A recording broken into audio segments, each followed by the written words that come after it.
Mike Pence is out to remove rules, fees, and licenses if he's elected governor. Today, the Republican candidate laid out a new portion of his jobs plan. He wants to grow Indiana businesses by lowering their bureaucratic burdens. RTV6 reporter Norman Cox is live outside our Monument Circle studio with more on Pence's plan. Norman.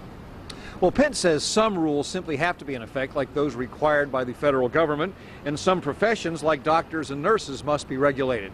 But he says state government has gone too far in many of those areas, and he wants to roll things back.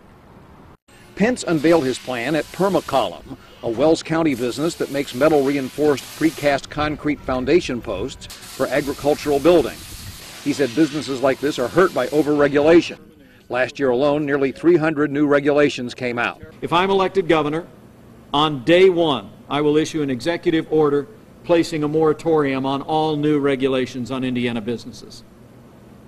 Every dollar that a business spends complying with bureaucratic paperwork is a dollar that they could have invested in creating a Hoosier job.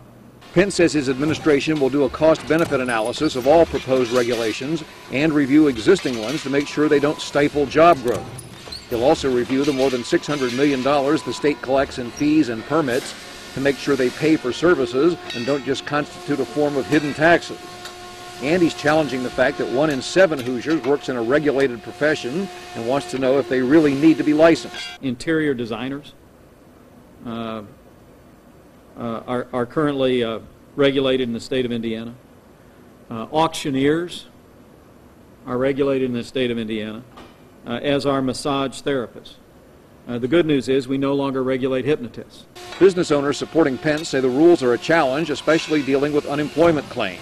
There's three different hoops you have to jump through, and each time the assumption is that the employee deserves the unemployment and that the business is guilty of wrongfully firing that person. And that's been a challenge to deal with.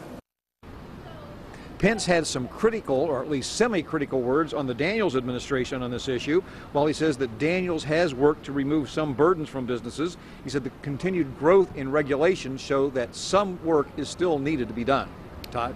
And what did Pence's Democratic opponent John Gregg have to say about all that, Norman? Well, he jumped right in. He said, quote, "This is what happens when you are out of state and out of touch. You call Mitch Daniels an over-regulating job killer." We must be getting closer to the election.